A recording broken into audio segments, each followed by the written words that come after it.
Dios les bendiga a todos. Buenos días nuevamente. Es para nosotros de sumo gozo estar nuevamente con ustedes, conectándonos a través de estos medios tecnológicos para traer palabra del Señor y traer este culto virtual. Queremos iniciar en estos momentos, como de costumbre, con un cántico en labios de nuestro ministro de adoración, Fran Colón, y comenzaremos con el cántico titulado Jesús mi Salvador. Adelante, Fran.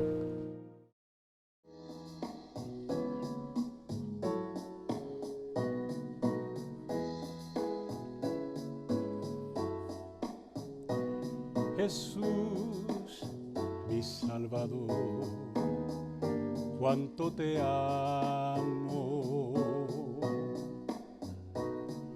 Te diste en la cruz por mis pecados. Jamás podré olvidar tal sacrificio. Solo en amarte de verdad, Jesús bendito.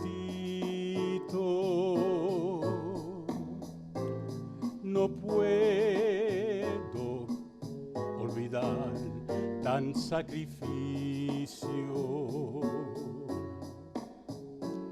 mas sé que vida nueva tú me diste. Muriendo me libraste del pecado.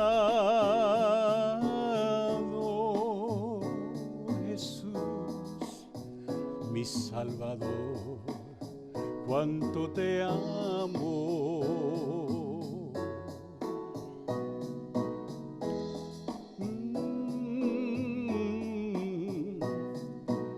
Jesús, mi Salvador, cuánto te amo. Moriste en la cruz por mis pecados. Jamás podré olvidar tan sacrificio. Solo en amarte de verdad, Jesús bendito. No puedo comprender cómo lo hiciste, mas sé que vida nueva tú me diste. Muriendo me libraste del pecado. Jesús, mi Salvador, cuánto te amo. Cuánto te amo, cuánto te amo.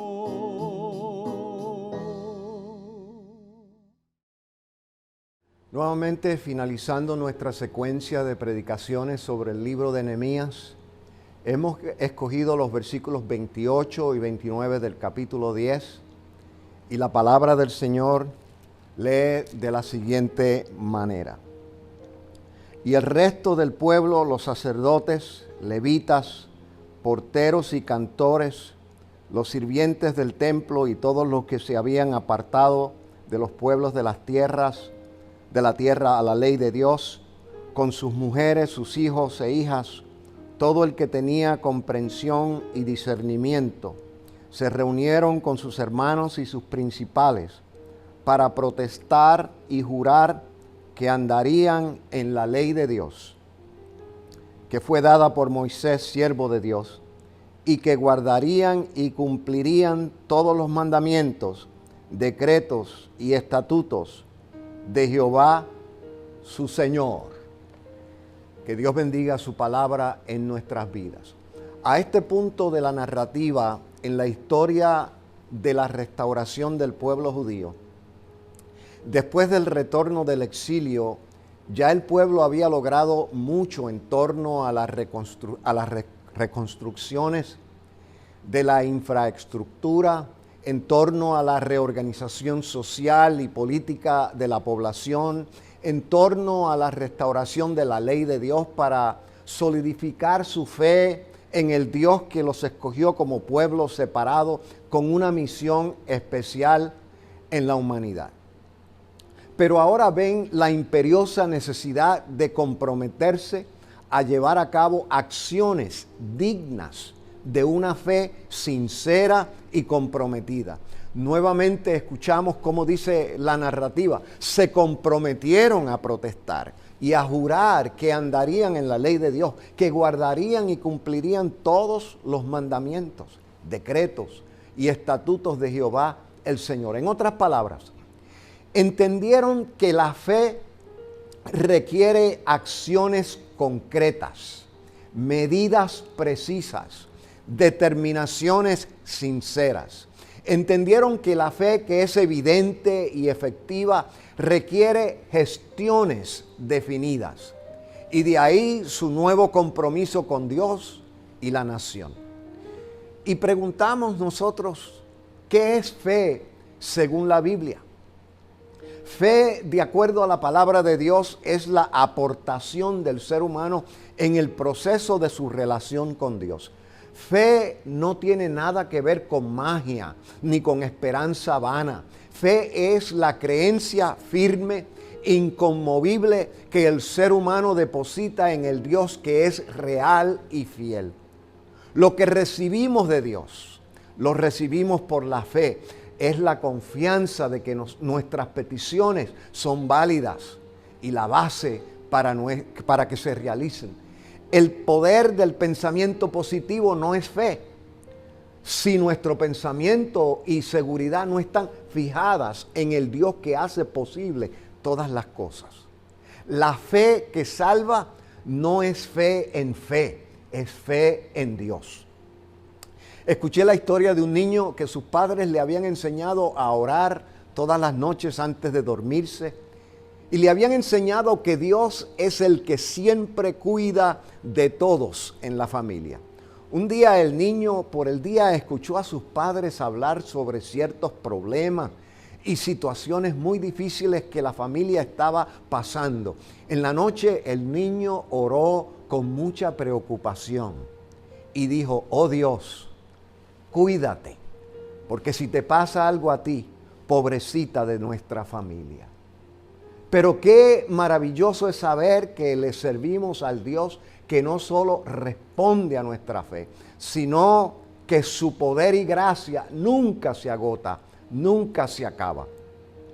La fe no se basa en lo que se ve, sino en la esperanza que hay en que Dios va a obrar aunque no se vea lo esperado todavía. Los creyentes a veces padecemos de ceguera espiritual cuando nos enfocamos solamente en lo que nuestros recursos humanos pueden lograr. Cuando esos recursos se agotan, podemos empuñar nuestra fe sabiendo que Dios provee nuevos medios. El Dios de la Biblia es el Dios que se especializa en hacer lo imposible, en abrir puertas que otros cierran, en crear caminos donde no los hay. La fe se activa en la confianza en el Dios que provee. Alguien ilustró la fe con una iglesia de campo que estaba pasando por una sequía insoportable.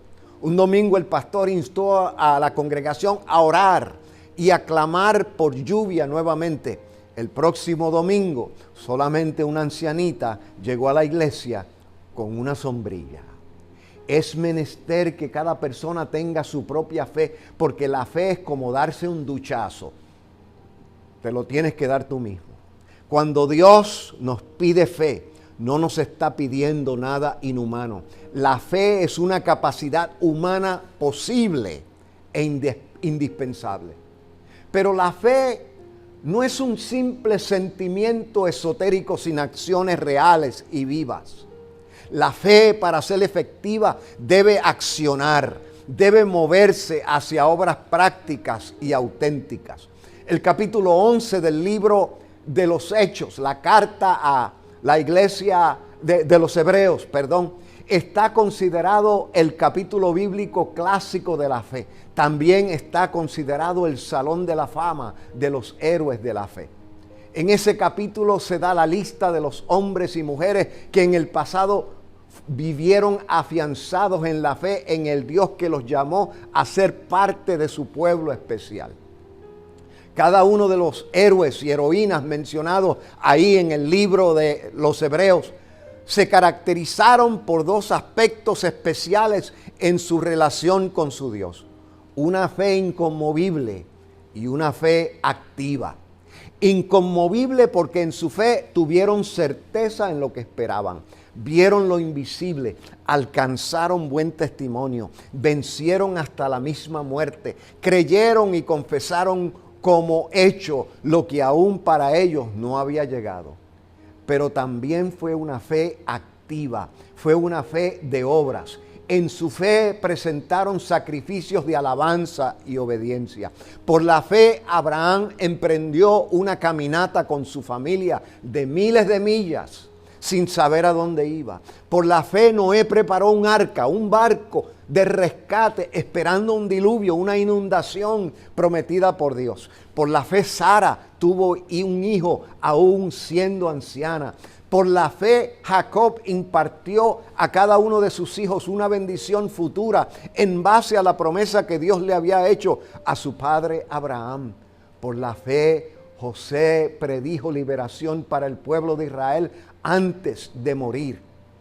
Por la fe, Moisés renunció a su identidad pagana y aceptó su nueva identidad espiritual. Por la fe, el pueblo de Israel vio uno de los milagros más increíbles hacerse posible: la separación del mar para abrir camino en seco de una orilla del océano al otro. Todos estos y otros más fueron héroes de fe, pero también fueron héroes y heroínas de acciones, de obras. La fe es acción en base a la confianza del Dios que todo lo puede y que da la fortaleza para actuar. Existe una aparente contradicción entre la interpretación del apóstol Pablo en torno al tema de las obras versus la fe, con la interpretación del apóstol Santiago respecto al mismo tema. Pero no hay ninguna contradicción. En los capítulos 2 y 3 de la carta de Pablo a los Gálatas, de donde se extrae la interpretación paulina, simplemente el apóstol se está refiriendo a la ley dada por Moisés en el Antiguo Testamento. Y en el verso 16 del capítulo 2, Pablo dice: sabiendo que el hombre no es justificado por las obras de la ley, sino por la fe de Jesucristo.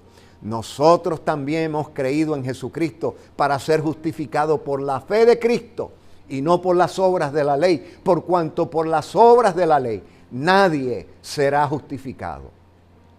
Y más adelante en el capítulo 3, verso 10, Pablo nuevamente le recuerda a la iglesia la impotencia de la antigua ley para salvar. Y le recalca: porque todos los que dependen de las obras de la ley están bajo maldición. Pues escrito está: maldito todo aquel que no permaneciere en todas las cosas escritas en el libro de la ley para hacerlas.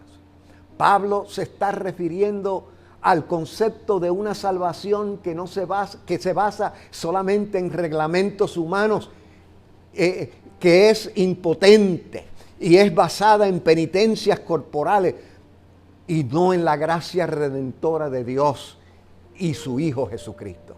Santiago, por el contrario, no está hablando de esta ley antigua al mencionar obras. Santiago está hablando de conductas y acciones provechosas como resultado de una vida de fe. Santiago dice en el capítulo 2 de su carta: hermanos míos, ¿de qué aprovechará si alguno dice que tiene fe y no tiene obras? ¿Podrá la fe salvarle? Y si un hermano o una hermana están desnudos y tienen necesidad del mantenimiento de cada día, y alguno de vosotros le dice, id en paz, calentaos y saciaros, pero no les dais las cosas que son necesarias para el cuerpo, ¿de qué aprovecha? Así también la fe, si no tiene obras, es muerta en sí misma, porque como el cuerpo sin espíritu está muerto, así también la fe sin obras está muerta. Dos principios nos muestra Santiago sobre la relación entre la fe y las obras. Primeramente, según el escritor bíblico, las obras son la evidencia de una fe viva. Santiago lo ilustra con un cuerpo humano que tiene espíritu y vida. Para él la fe completa es tanto creencia como acción. El segundo principio que Santiago nos presenta en esta escritura es que si él ve las buenas obras como el perfeccionamiento de la fe. Y nos recuerda que lo que perfecciona la fe, o lo que perfeccionó la fe de Abraham, fueron las obras que hizo en base a su fe. Y concluyo mi prédica de este día contándole una de las historias más hermosas de lo que es fe en acción. En el siglo IV existió un obispo cristiano húngaro llamado Martín, el obispo Martín. Este sacerdote vivió una vida tan ejemplar que su biografía fue uno de los libros más aclamados y celebrados por muchos siglos. Pero hubo un incidente que al parecer fue sencillo y humilde, que hizo de este ministro del cristianismo temprano un célebre hombre de fe y obras, de fe y acción. Se trata que en cierta ocasión él estaba para entrar a adorar en un pequeño templo en cierto lugar, cuando se percató de que frente a la puerta de aquel pequeño templo, tirado en el suelo, yacía un mendigo sin abrigo en puro invierno. Martín se quitó su capa, la cortó en dos mitades, se quedó con una mitad y con la otra mitad cubrió al friolento mendigo. Este acto llegó a ser tan conocido que al pequeño templo se le comenzó a llamar la Capilla de Martín, en celebración de una capa grande que, al ser compartida en compasión y fe, se convirtió en dos capas pequeñas, dos capillas, una para el dueño y una para el necesitado. De ahí en adelante, hasta el día de hoy, en nuestros tiempos, a todo templo o santuario pequeño se le comenzó a llamar capillas, y los que ministran en ellas se les llama capellanes. Y todos nosotros conocemos el maravilloso y extenso ministerio de la capellanía. La fe en acción, por más humilde y sencillas que pueden llegar a producirle enormes y beneficiosos resultados a nuestro mundo. Y termino con estas palabras. Un sabio en cierta ocasión argumentó lo siguiente. Dijo, las filosofías del mundo han sido resumidas de esta manera. Grecia dijo, sé sabio y conócete a ti mismo. Roma dijo, sé fuerte y disciplínate a ti mismo. La educación dice, sé ingenioso, expándete a ti mismo. La psicología dice, confía en ti, realízate a ti mismo. El orgullo dice, sé capaz, cree en ti mismo. Pero la fe que es en Cristo Jesús dice, sé un siervo, piensa en los demás. La fe en el Dios de la Biblia va acompañada de obras para bendecir a otros. Pablo decía, no nos cansemos pues de hacer bien, porque a su tiempo segaremos si no desmayamos.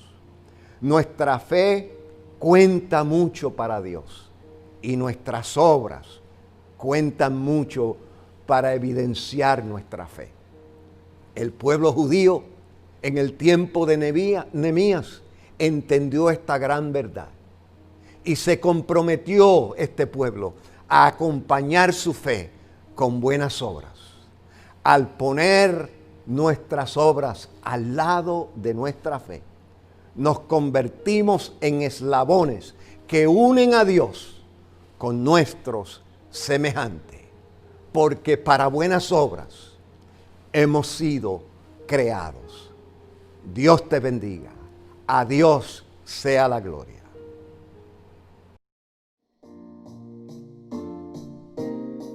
Alma mía, alaba a Jehová.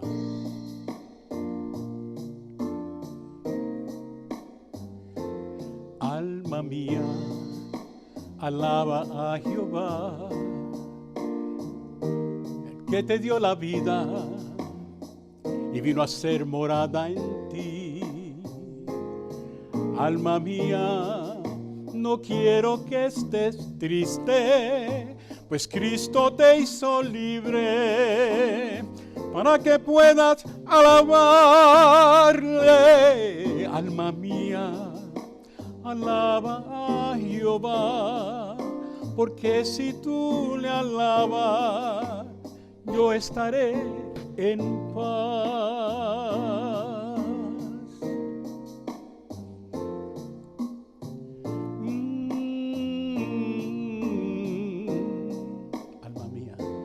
Alma mía, alaba a Jehová, al que te dio la vida y vino a ser morada en ti.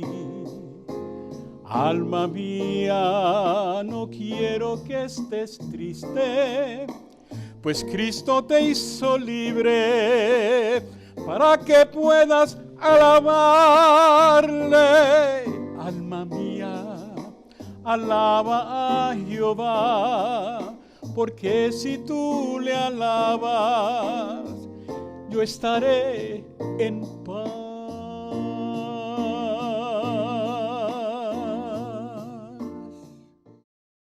Nuevamente agradecemos esta oportunidad de llegarnos hasta ustedes y traer a ustedes esta predicación, estos cánticos, este culto virtual para bendecirles espiritualmente a cada uno de ustedes. Recuerden que estamos a la disposición si nos llaman, el número 212-427-6936.